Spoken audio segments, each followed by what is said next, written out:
Kamusta na mga Kamilo? Ito pala yung bago kong estudyante. Siya po si Bruno, isang golden retriever na agresibo. Kaya po nila pinatrain to dahil matapang talaga tong golden retriever na to. Sobrang bihira to sa mga golden retriever mga Kamilo ko. Maaring yung mga magulang nito ni Bruno, ganito rin yung ugali. Ibig sabihin, nasa bloodline niya. Hindi yung golden retriever nasa bloodline niya. Manotice nyo rin mga Kamilo, mas mayabang yung matapang na aso kapag nakataas. Ayan, nailabas na natin si Bruno at sinama na natin si Kinder para tumulong sa akin sa pagtuturo sa kanya ng tamang ugali. Hindi lang basta palakad yung gagawin natin kundi proper walking. Malaking bagay talaga si Kinder Bueno para ma-rehabilitate natin si Bruno. Hindi naman natin kailangan ng matagal na walking o malayong walking. Kailangan tama ang paglalakad. Sa ngayon mga Kamilo, wala pa siyang drive sa pagkain. Kaya ginagamitan ko siya ng kaunting force para mapasit and down. Kita nyo naman medyo ayaw niya pa Kaya tumutulong ulit sa akin si Kinder Bueno para turuan si Bruno. Bilang dog trainer, tiyagaan talaga. So tinatyaga ko to. First day ng training nga pala to ni Bruno. Attempt ko ulit siya mapasunod ng sit and down. So down.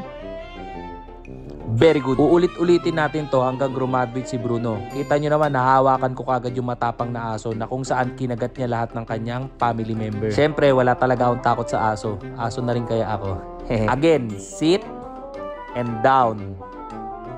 Ayan, kita nyo mga Kamilo, malambot na si Bruno at medyo masaya na siya. Ito naman mga Kamilo, si Griffin and Panda. Ang issue nitong dalawang Jack Russell na to, nagpapakayan po. Pasensya na kayo at hindi ko masyadong nabibidyoan tong mga estudyante ko dahil napaka-busy po talaga ng inyong Papa Tristan. Hectic po talaga ang schedule natin mga Kamilo kasi lagi po tayong nag-a-update sa mga dog owners. Biruin nyo mga Kamilo, itong mga matatapang at magugulong asong to napapasunod ko dito. Ayan pinagdidikit ko pa yung nguso, okay? Tapos pagsasabayin ko ng sit and down. So down Panda, down Griffin, very good, di ba? Kita nyo naman yung dalawang estudyante natin to. Ito naman po si Cole mga Kamilo, isa pong giant schnauzer. Ayan, napakagaling din nitong asong to at makulit. Ayan, tinuturuan natin siya ng tamang walking at the same time yung heel position. Sabi ko heel, good dog, down. Medyo mahaba yung bias kaya medyo matagal. Alright, down. Then, ikukuman ko ng cam.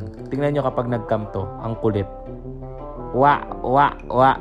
Ito naman po, si Pauling and Nami. Ang issue dito sa dalawang babaeng asong to, na isang Belgian at Aspin, nagpapatay. Kaya medyo mahirap yung case nila. Pasasaan pa, napakahaba ng pasensya natin mga Kamilo, di ba? Nung unang dating din nila mga Kamilo, takot sila sa environment. Pero ngayon, sanay na talaga sila, at hindi na rin sila nag-aaway. Ang susunod natin mga Kamilo, si Leo, isang Bichon Brizard. Behavioral issues nito mga Kamilo, takot din po ito sa iba't ibang environment. Pero dito, masaya na siya. Makikita nyo naman sa buntot, nakatayo na, tapos marunong na rin umamoy. At naturuan ko na rin ng sit down at roll over. Yan tingnan nyo. Roll over. Very good, Leo. Ang susunod natin mga Kamilo, ito naman po si Malo, isang Aspin. Ang issue din dito, takot. Pero ngayon, napakasaya niya na. Ito naman po si Margo mga Kamilo, isang poodle. Takot din po ito. Pero dito, masaya na siya. Umikending-kending pa, no? Ang cute na mga estudyante ko mga Kamilo. Ito naman po si Cuddles, isang poodle. Ayan. Nung una, wala pong focus to. Pero ngayon, may focus na siya sa training. Sit down.